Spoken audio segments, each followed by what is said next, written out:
Good morning student. ਅੱਜ ਅਸੀਂ ਕਰਾਂਗੇ ਪਾਰਟ 15 ਬੇਈਮਾਨ ਦੋਦੀ।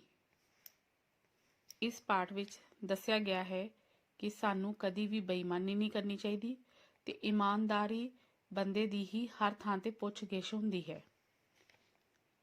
ਇਸ ਪਾਠ ਰਾਹੀਂ ਲੇਖਕ ਨੇ ਦੱਸਿਆ ਹੈ ਕਿ ਹਮੇਸ਼ਾ ਇਮਾਨਦਾਰੀ ਦੀ ਕਮਾਈ ਹੀ ਫਲਦੀ ਹੈ। ਬੇਈਮਾਨੀ ਦੀ ਕਮਾਈ ਕਿਸੇ ਨਾ ਕਿਸੇ ਰੂਪ ਵਿੱਚ ਨਿਕਲ ਹੀ ਜਾਂਦੀ ਹੈ। ਇਸ ਕਰਕੇ ਸਾਨੂੰ ਇਮਾਨਦਾਰ ਬਣਨਾ ਚਾਹੀਦਾ ਹੈ। ਇਸ ਪੈਰਾਗ੍ਰਾਫ ਵਿੱਚ ਦੱਸਿਆ ਗਿਆ ਹੈ ਕਿ ਹਮੇਸ਼ਾ ਇਮਾਨਦਾਰੀ ਦੀ ਕਮਾਈ ਹੀ ਫਲਦੀ ਹੈ। ਬੇਈਮਾਨੀ ਦੀ ਕਮਾਈ ਕਿਸੇ ਨਾ ਕਿਸੇ ਰੂਪ ਵਿੱਚ ਨਿਕਲ ਜਾਂਦੀ ਹੈ ਤੇ ਹਮੇਸ਼ਾ ਇਮਾਨਦਾਰ ਬਣ ਕੇ ਰਹਿਣਾ ਚਾਹੀਦਾ ਹੈ। ਇੱਕ ਵਾਰ ਇੱਕ ਦੋਧੀ ਸੀ।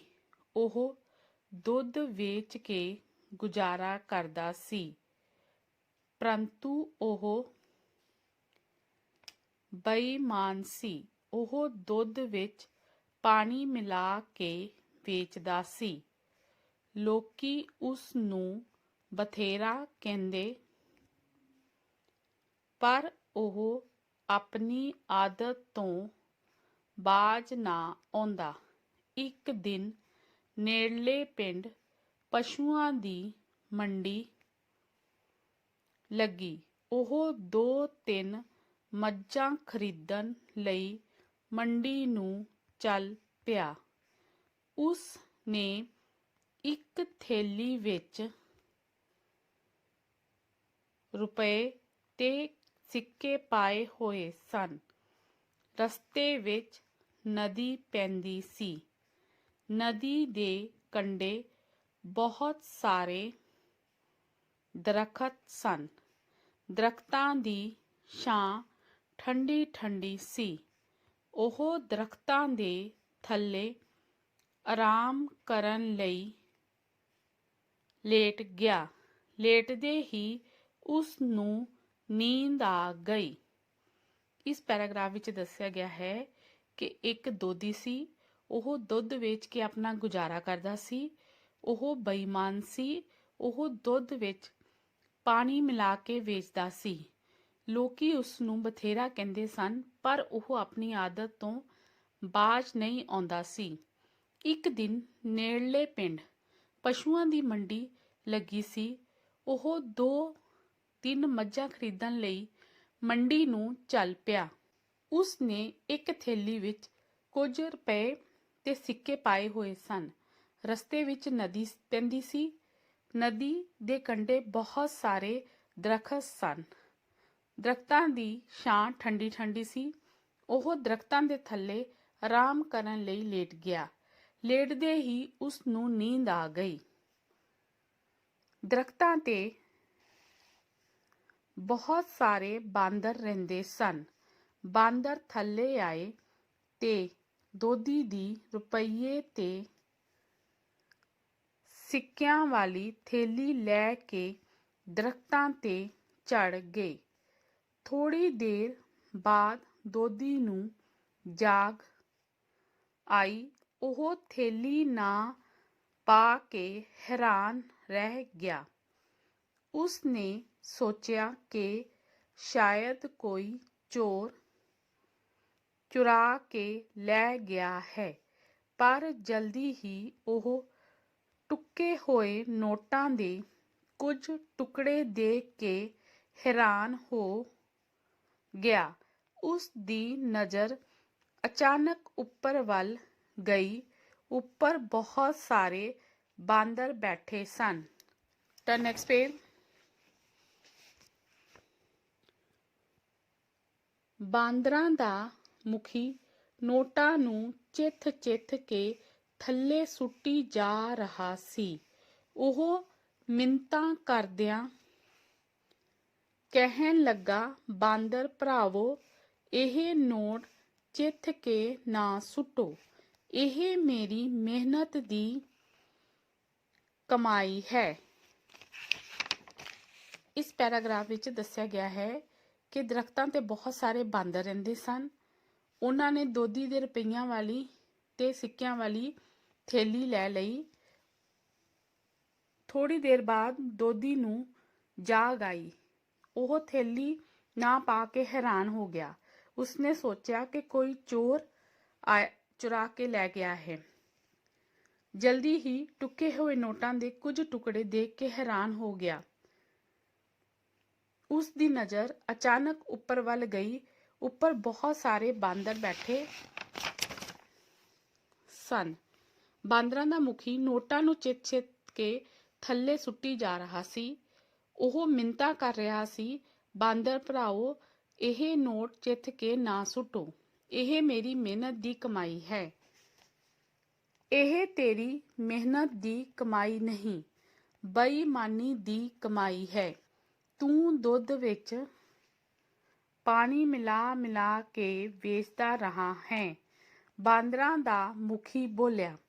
ਥੈਲੀ ਵਾਲੇ ਸਿੱਕੇ ਥੱਲੇ ਸੁੱਟਦਿਆਂ ਬਾਂਦਰਾਂ ਦਾ ਮੁਖੀ ਕਹਿਣ ਲੱਗਾ, ਆ ਲੈ ਫੜ, ਆ ਤੇਰੀ ਹੱਕ ਦੀ ਕਮਾਈ ਹੈ। ਅੱਗੋਂ ਬੇਈਮਾਨੀ ਦੀ ਕਮਾਈ ਨਾ ਕਰੀਂ, ਨਹੀਂ ਤਾਂ ਹੋਰ ਬੁਰੀ ਹੋਵੇਗੀ। ਭਰਾਵੋ, ਤੁਸੀਂ ਮੇਰੀਆਂ ਅੱਖਾਂ ਖੋਲ੍ਹ ਦਿੱਤੀਆਂ ਹਨ। ਮੈਂ ਅੱਜ ਤੋਂ ਬੇਈਮਾਨੀ ਦੀ ਕਮਾਈ ਛੱਡ ਕੇ ਇਮਾਨਦਾਰੀ ਦੀ ਕਮਾਈ ਕਰਾਂਗਾ। ਦੋਦੀ ਦੀ ਗੱਲ ਵਿੱਚ ਪਛਤਾਵਾ ਸੀ। ਇਸ ਪੈਰਾਗ੍ਰਾਫ ਵਿੱਚ ਦੱਸਿਆ ਗਿਆ ਹੈ ਕਿ ਮਿਹਨਤ ਦੀ ਕਮਾਈ ਨਹੀਂ ਹੈ। ਬਾਂਦਰ ਦੋਦੀ ਨੂੰ ਕਹਿ ਰਹੇ ਸਨ, ਬੇਈਮਾਨੀ ਦੀ ਕਮਾਈ ਹੈ ਤੇਰੀ, ਦੁੱਧ ਵਿੱਚ ਪਾਣੀ ਮਿਲਾ ਕੇ ਵੇਚਦਾ ਰਹਾ ਹੈ। ਬਾਂਦਰਾਂ ਦਾ ਮੁਖੀ ਬੋਲਿਆ।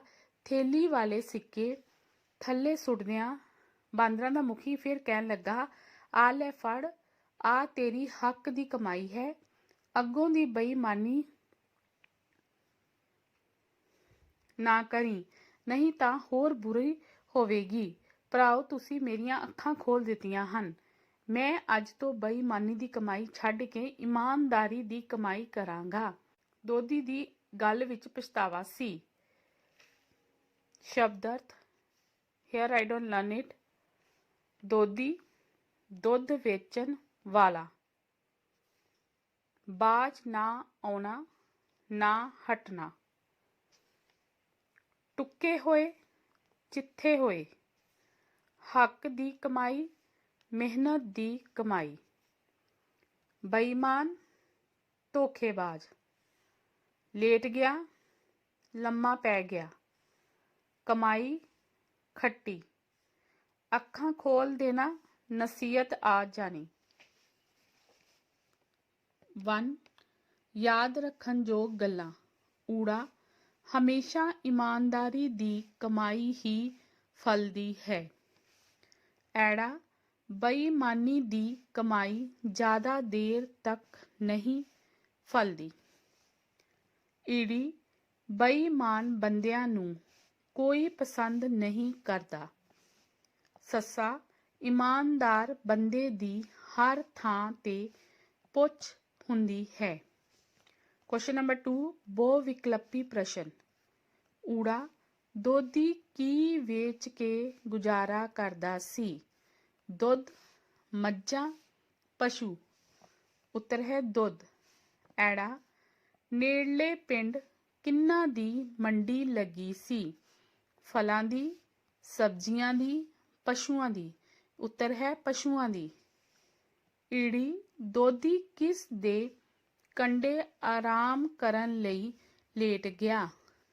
ਛੱਪੜ ਕੰਢੇ, ਨਦੀ ਕੰਢੇ, ਤਲਾਬ ਕੰਢੇ।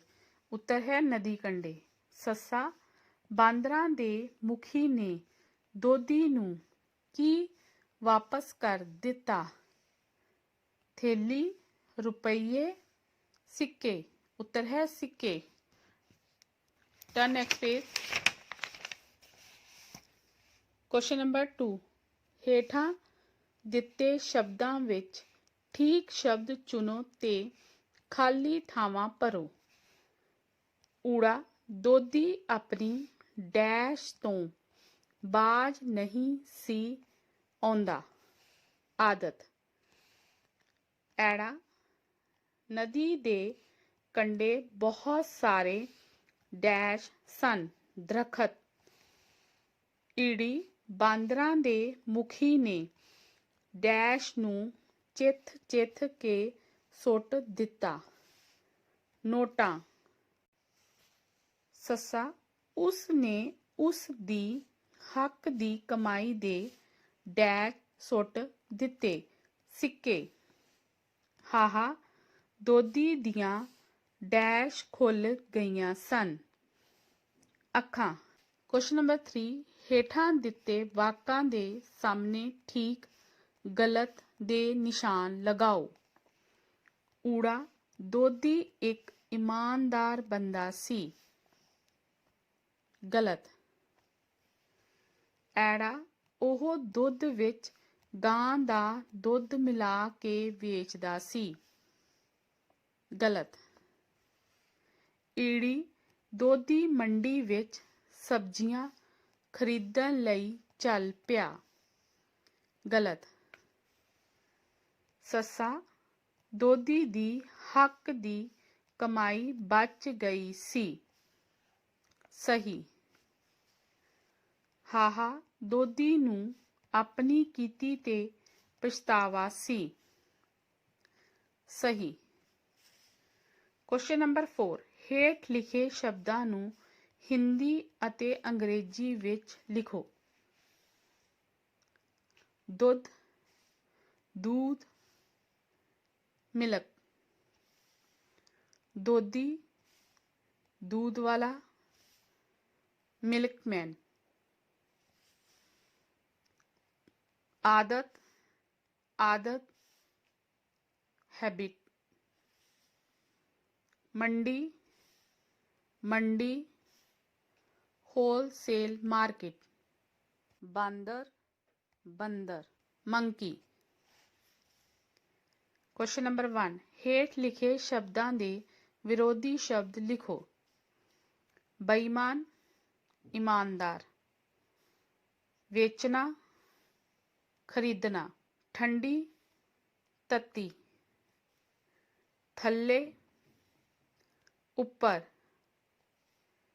थोड़ी, ज़्यादा। क्वेश्चन नंबर 2, हेठां दिते शब्दां नूं शुद्ध करके लिखो। अशुद्ध दिते हैं, शुद्ध करके लिखना है। ਇਹਦੇ ਵਿੱਚ ਟਿੱਪੀ ਜਿਹੜੀ ਡੱਡੇ ਤੇ ਪਾਈ ਹੈ, ਲੇਕਿਨ ਟਿੱਪੀ ਆਣੀ ਹੈ ਪੱਪੇ ਦੇ ਉੱਪਰ। ਪਿੰਡ, ਇੱਥੇ ਦਰਖਤ ਦੇ ਰਾਰੇ ਉੱਪਰ ਅਦਕ ਨਹੀਂ ਦਿੱਤੀ, ਖੱਖੇ ਪੈਰ ਬਿੰਦੀ ਨਹੀਂ ਦਿੱਤੀ। ਰਾਰੇ ਉੱਪਰ ਅਦਕ ਆਣੀ ਹੈ, ਖੱਖੇ ਪੈਰ 'ਚ ਬਿੰਦੀ ਆਣੀ ਹੈ, ਦਰਖਤ। ਦੋਧੀ, ਦੋਧੀ ਦੇ ਦੱਦੇ ਦੀ ਜਗ੍ਹਾ ਧੱਦਾ ਆਣਾ ਹੈ। ਦੱਦੇ ਹੋੜਾ, ਧੱਦੇ ਬਿਹਾਰੀ, ਦੋਧੀ। ਮੰਡੀ, ਇੱਥੇ ਮੰਮੇ ਦੇ ਉੱਪਰ ਬਿੰਦੀ ਦਿੱਤੀ ਹੈ, ਲੇਕਿਨ ਮੰਮੇ ਦੇ ਉੱਪਰ ਟਿੱਪੀ ਆਣੀ ਹੈ, ਮੰਡੀ। ਥੈਲੀ 'ਚ ਇੱਕੋ ਲਾਂ ਦਿੱਤੀ ਹੈ, ਲੇਕਿਨ ਇੱਥੇ ਲਾਂ ਦੀ ਜਗ੍ਹਾ ਦੁਲਾਵਾਂ ਆਣੀ ਹੈ, ਥੈਲੀ।